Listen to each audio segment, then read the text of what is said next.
Assalamualaikum warahmatullahi wabarakatuh. Apa kabar, Bang? Waalek Waalaikumsalam warahmatullahi wabarakatuh, Pak Ihsan dan seluruh Wah, pendengar man Rasel dimanapun berada. mantap. Mas Tony, bagaimana republik kita ini? Luar biasa Alkisah ini.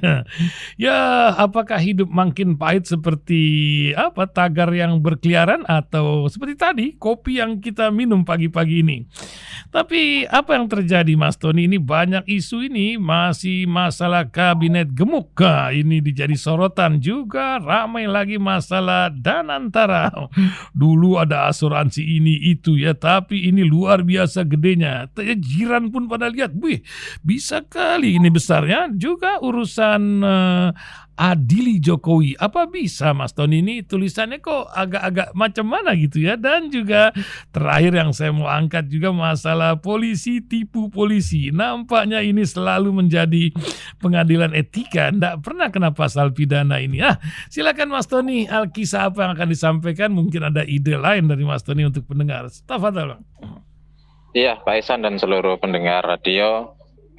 Sebelumnya saya mohon maaf kalau nanti dalam perjalanan harus berhenti karena ini saya delay dari pesawat di bandara dari jam 5 di delay jam 7.24, 25, jam 7.25 di delay lagi jam 8.45. Jadi kalau kemudian nanti saya pas masuk, Iya, kebetulan paham. tiketnya ada di HP ini. Mantap. Oke Pak Oke, Ihsan, lagi jadi musim bicara delay. tentang kopi pahit, kenapa masih kopi pahit? Indonesia sudah kepahit, masih minum kopi pahit segala itu. Saya ingin mengawali dari Danantara. Ini adalah holding company yang dibuat berdasarkan Undang-Undang Nomor 1 Tahun 2025. Kemudian sudah ada PP-nya, sudah ada juga Kepresnya, sudah lengkap secara dasar hukumnya ya, dari aspek dasar hukumnya sudah sangat lengkap, tinggal beroperasi. Mendadak kemudian itu seperti mendadak itu muncul, lalu reaksi publik begitu besarnya soal memberikan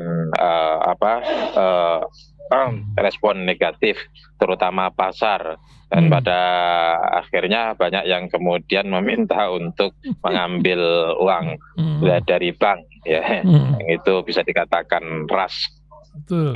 Dari perbankan, karena ini ada holding company yang menggunakan beroperasi di bidang investasi dengan menggunakan dana perbankan, karena ini holding company di bidang finance ya. Pak Ihsan dan seluruh pendengar, dalam konteks ini kenapa responnya negatif? Ya, ada beberapa, itu menunjukkan bahwa memang publik belum percaya sama pemerintah. Itu aja sebenarnya. Ini kan soal persepsi saja.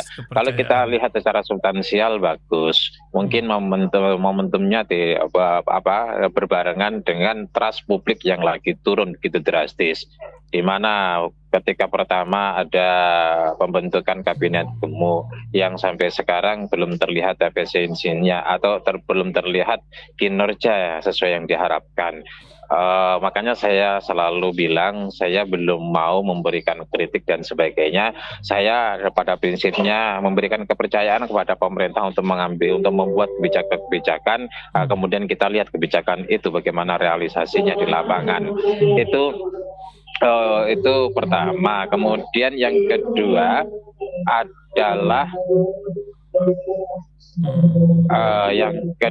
adalah ketika muncul kebijakan efisiensi. Dari efisiensi inilah masyarakat muncul kecurigaan dan sebagainya.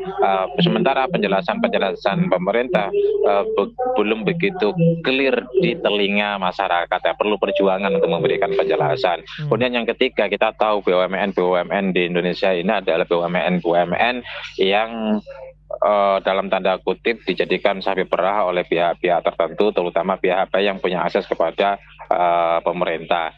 Inilah beberapa faktor yang menyebabkan trust pemerintah itu turun ya, dan ini sedang turun-turunnya, sedang klimaks-klimaksnya, yang kemudian diakhiri dengan hidup Jokowi kemarin ya.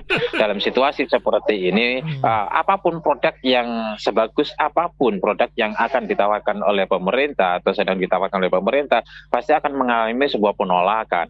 Ya, seperti ini, beginilah sederhananya. Ketika kita berkawan sama seseorang, kawan ini mengecewakan, udah datang telat, kemudian janji dia nggak ditepati, ada nipu lagi. Besok mau dia punya gagasan yang bagus untuk ngajak bisnis, meskipun bisnis ini prospektif, kan kita udah nggak percaya.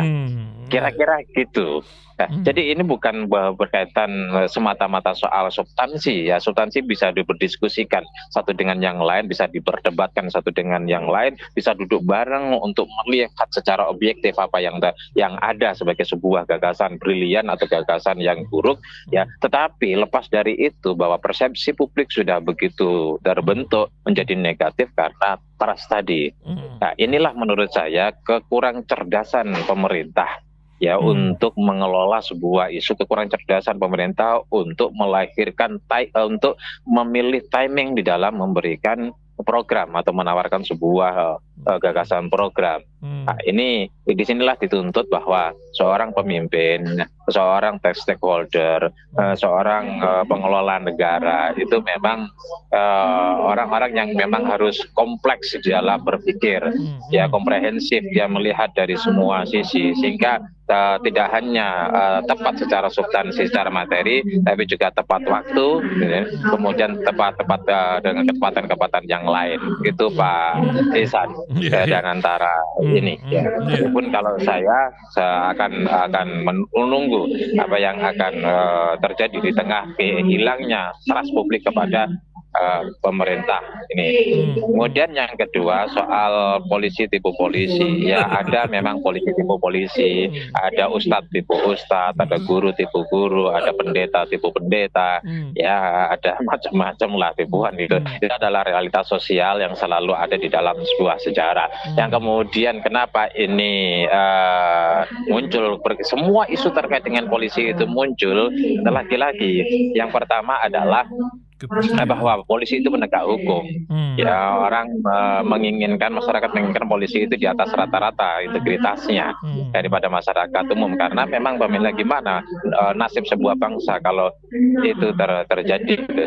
Terus kemudian yang kedua, lagi-lagi trust publik kepada polisi juga kurang bagus.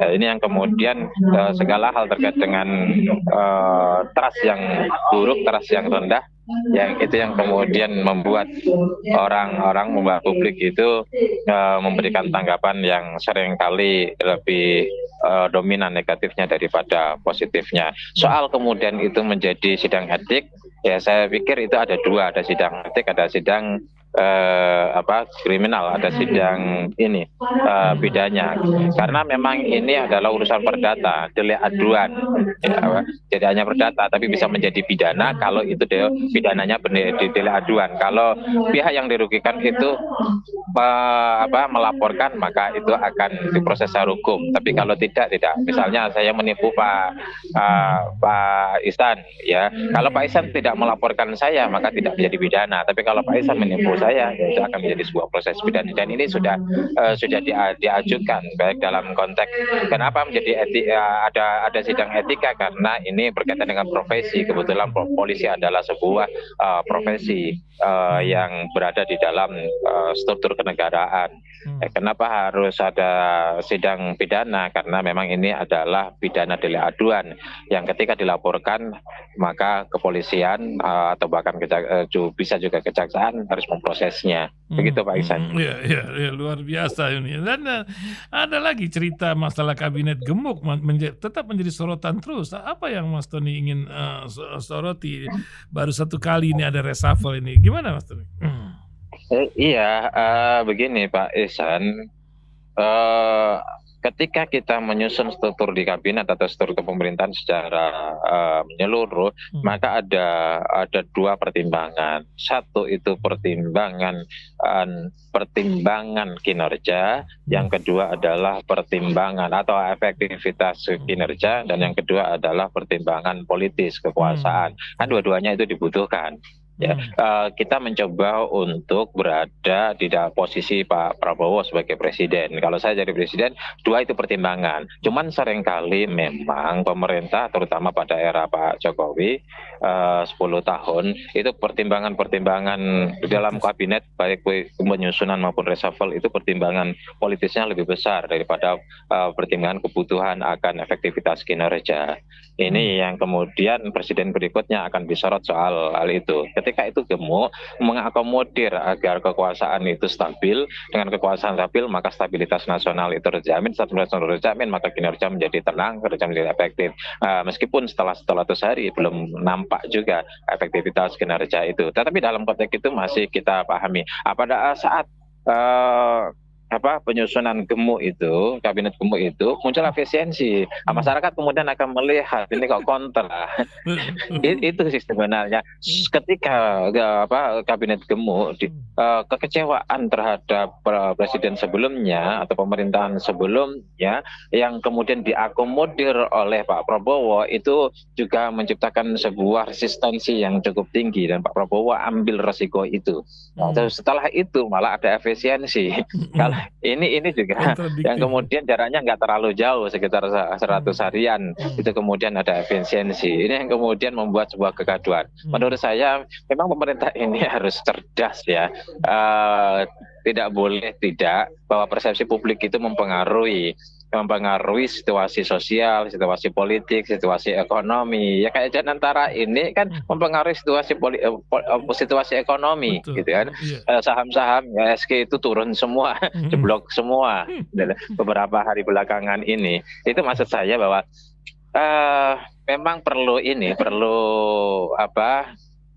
kemampuan untuk membaca situasi, ya, sehingga tidak blunder, sehingga tidak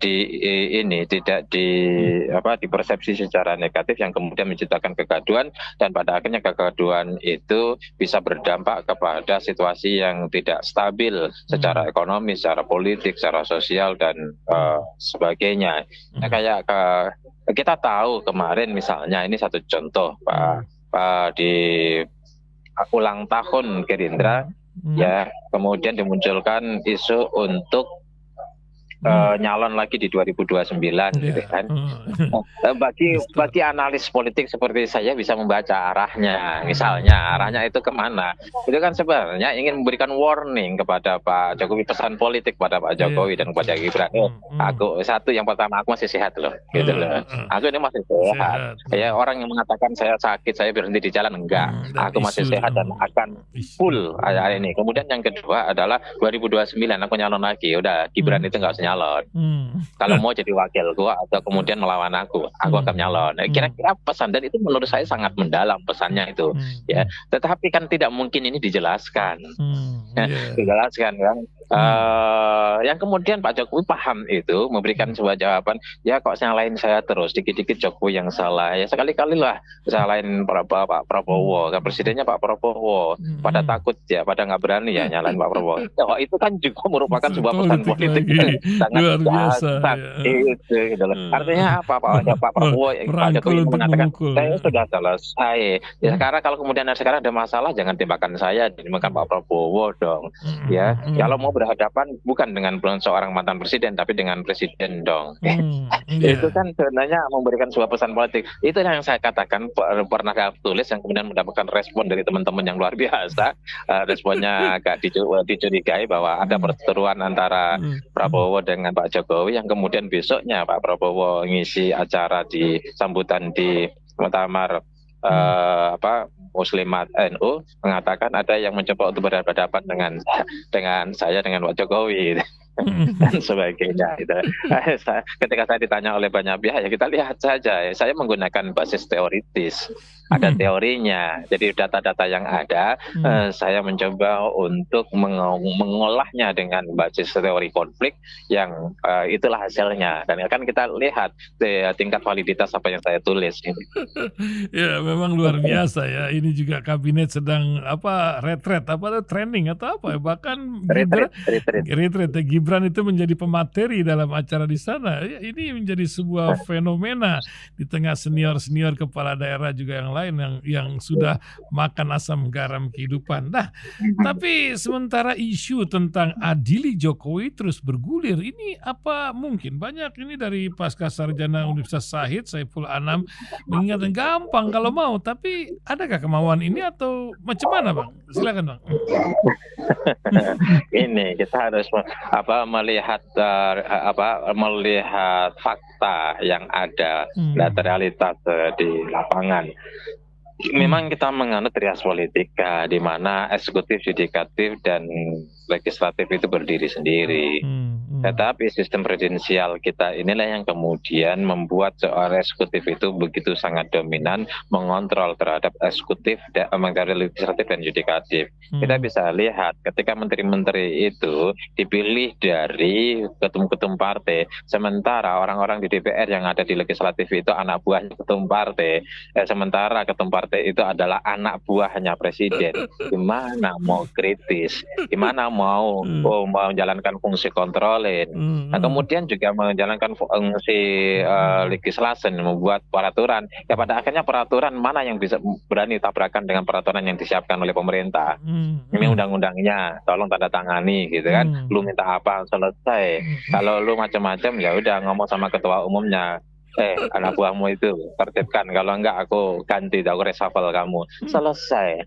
Ya, mestinya ketum partai itu tidak boleh menjadi kabinet, itu kalau mau fair ya, tidak boleh menjadi menteri atau jabatan-jabatan di bawah presiden, supaya posisi legislasi itu Kontrol, ya. itu posisinya itu posisinya seimbang, posisinya setara, posisinya sama tinggi.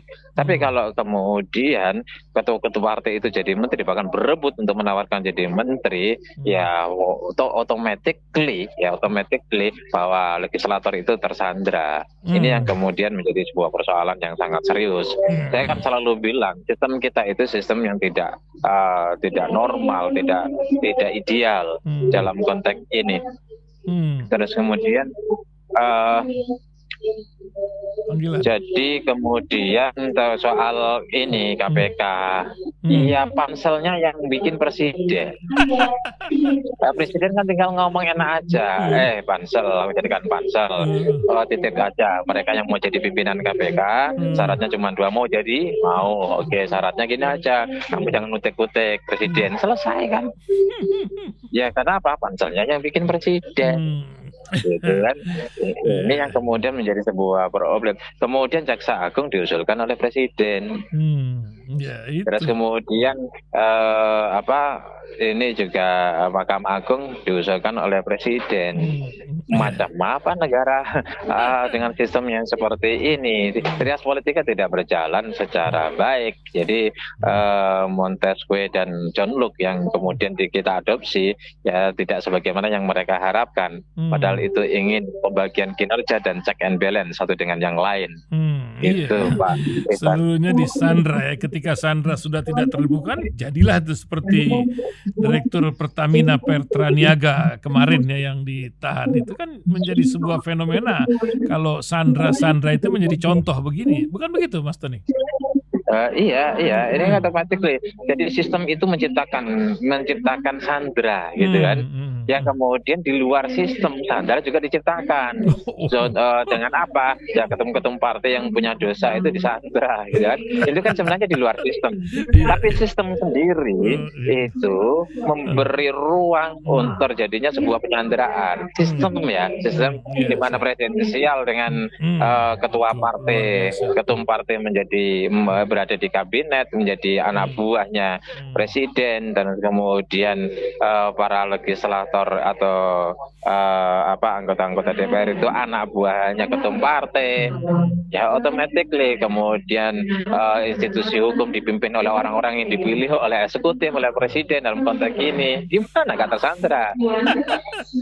Maka kemudian itu memberikan sebuah jawaban, apakah KPK berani gitu loh. Ya KPK itu dipilih siapa, era siapa. Meskipun secara aturan sesungguhnya presiden itu hanya berhak sekali untuk membuat pansel. Ini Pak Jokowi 2 kali tuh, dan didiamkan didiamkan gitu loh. Saya dengar ada beberapa maki misalnya pernah bicara dengan saya itu mau membuat sebuah tuntutan, tapi sampai sekarang nggak ada itu. Saya nggak tahu maki sudah ketemu ketua maki sudah ketemu Pak Jokowi atau tidak, tapi saya nggak mau curiga. Artinya saya pernah dengar bahwa itulah aturan mainnya yang kemudian mau digugat kok nggak menggugat gitu loh. Ya, ntar kita telepon Bonyamin nih satu. Mas Tony, urusan sandra menyandra, ini kita ini tersandra dengan dosa-dosa kita sehingga kita memasuki bulan Ramadan ini yang luar biasa untuk merontokkan segala sandra-sandra yang ada pada jiwa kita. Apa yang Mas Tony ingin ingatkan 2 hari menjelang Ramadan Karim ini? Begini, Ramadan ini khususnya bagi umat Islam, Ramadan ini bulan suci. Ya tentu saja secara dari nama saja, maka kita berupaya untuk mensucikan, terutama mensucikan niat lah, mensucikan orientasi, mensucikan pikiran lah. Karena semua itu dibentuk dari pikiran, bagian kita. Kalau pikirannya sudah nggak lurus, maka implementasi kehidupan kita tidak lurus. Intinya adalah profesi apapun yang kita lakukan, terus kemudian kegiatan apapun yang kita lakukan, karir apapun yang kita tempuh, usaha apapun yang kita jalankan, mesti ada orientasi yang tegas, yang jelas, yang clear, dan clean. Itu dulu. Soal kemudian Ramadan itu untuk mengembalikan itu sesungguhnya, maka kembali Idul Fitri itu kan pada akhirnya puasa itu kembali kepada fitrah. Fitrah itu manusia baik. Manusia baik itu harus diawali dari pikirannya. Ya. Kalau pikirannya baik akan menjadi baik, ya. Kalau pikirannya buruk akan buruk. Kita menjadi pejabat atau menjadi apapun itu berasal dari pikiran kita. Itu bisa berubah. Maka dievaluasi melalui Ramadan. Ramadan itu mengembalikan dalam rangka proses evaluasi kembali. Kalau kemudian dimaksimalisasi kepada ritual, tidak boleh terjebak hanya ritual saja, tetapi harus betul-betul di balik ritual itu ada pesan-pesan. Ritual itu simbolis, yang di baliknya sesungguhnya ada esensi yang bisa untuk menjadi bagian dari proses perbaikan, penyucian, dan mengembalikan kita kepada fitrah kita. Maka Ramadan itu harus dimaksimalisasi menjadi sebuah muhasabah, sebuah perenungan diri, baik dari diri kita sendiri maupun interaksi kita terhadap dunia sosial maupun dunia yang lebih luas di luar kita atau di eksternal kita. Ya, maka perlu tarawih tidak boleh ketinggalan. Nah, sekali lagi saya selalu menginginkan sesungguhnya liburan panjang atau cuti bersama itu pada saat Idul Adha bukan Idul Fitri, supaya 10 hari itu betul-betul klimaks di dalam kita berproses kembali kepada manusia yang fitrah, manusia yang bisa meluruskan alam pikirannya dan membersihkan alam pikirannya. Amin, amin, amin ya Rabbal. Terima kasih Mas Tony. Ke Kalimantan atau kemana nih Mas Tony? Berangkat? Iya, ini lagi perjalanan ke Kalimantan. Hati-hati, ini hujan luar biasa di berbagai tempat. Memang sekarang yang naik pesawat lagi hobi pada delay. Dan tanggung-tanggung delaynya 3 jam, 4 jam gitu. Masya Allah. Jadi safe flight semua, perjalanan selamat, balik dan pergi. Mudah-mudahan Allah bikin keredoan buat kita semua. Terima kasih Mas Tony. Assalamualaikum warahmatullahi wabarakatuh.